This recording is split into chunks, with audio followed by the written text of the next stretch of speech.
السلام عليكم ورحمة الله وبركاته. أهلا بكم يا سنة أولى في درس جديد من دروس اللغة العربية. يلا بينا مع بعض النهاردة ناخد حرف جديد، هو حرف إزاي. اسمه حرف إزاي. يلا بينا نتعرف على الأشكال زي ما احنا متعودين. حرف إزاي في أول الكلمة. لازم نعرف حاجة مهمة أوي يا سنة أولى عن حرف إزاي.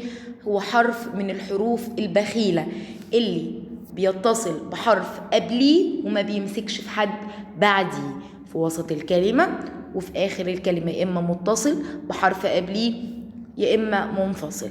تعالوا نشوف الكلمات. حرف إزاي في أول الكلمة زي كلمة زرافة. حرف إزاي في وسط الكلمة زي كلمة جزر. في آخر الكلمة متصل زي كلمة خبز، ومنفصل زي كلمة أرز. نقرأ الكلمات مرة تانية.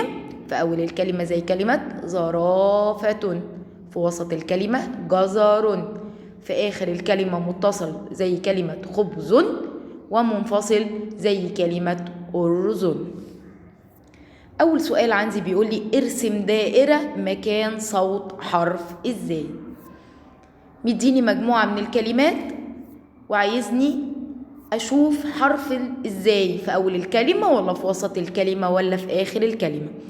أول كلمة عندي كلمة زرافة. حرف إزاي هنا؟ برافو علينا، في أول الكلمة. موز. موز حرف إزاي زي ما احنا شايفين جه فين؟ برافو، في آخر الكلمة. جزر حرف إزاي؟ في وسط الكلمة. تاني حاجة يا سنة أولى الحركات. حرف إزاي لما يبقى عليه فتحة يبقى صوته زا، تحتيه كسرة زي، عليه ضمة زو، وعلامة السكون ما بتتنطقش لوحدها، لازم حرف قبلها. تعالوا نشوف الكلمات. أول كلمة عندي إزاي لما يبقى عليها فتحة زا، زي كلمة زرافة. زا زرافة. زي زر. زر. ايه يا ميس الزر ده؟ احنا يعني ايه كلمة زر؟ اللي هو الزرار يا سنة أولى. الزرار بنقول عليه زر، يبقى زي كسرة زي زر.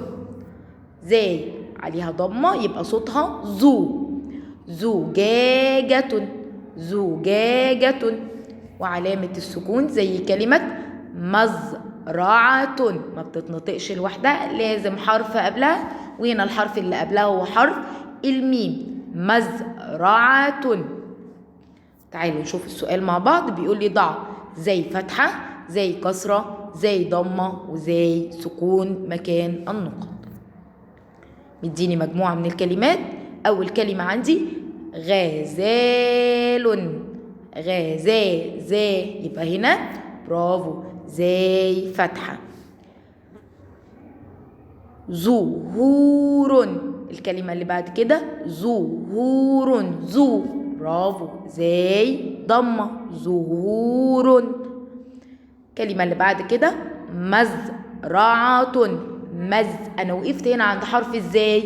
برافو، يبقى دي علامة السكون. زر.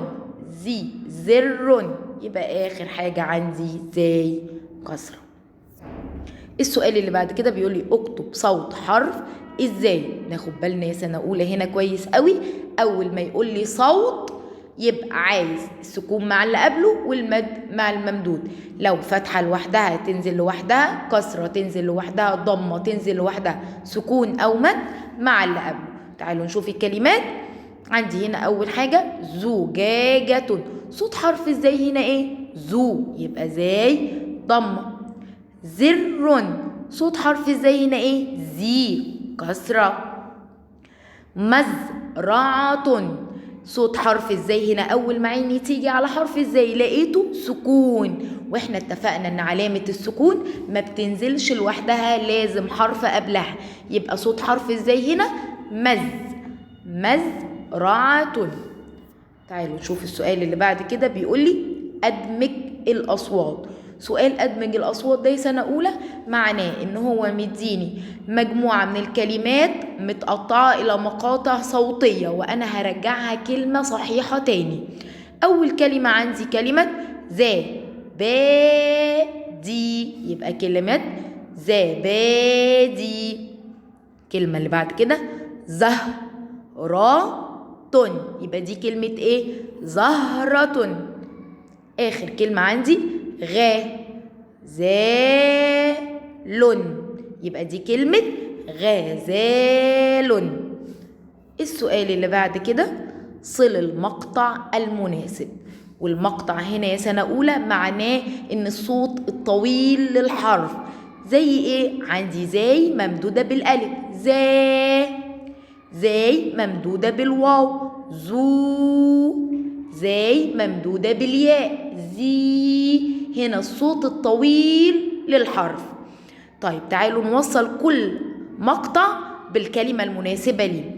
عندي زي ممدودة بالألف، زي كلمة إيه؟ غزال. زي ممدودة بالواو، زي كلمة إيه؟ تزور. زي ممدودة بالياء، زي كلمة زي. وده بيكون يا سنة أولى نهاية درس حرف إزاي، ونلتقي إن شاء الله في حرف جديد. والسلام عليكم ورحمة الله وبركاته.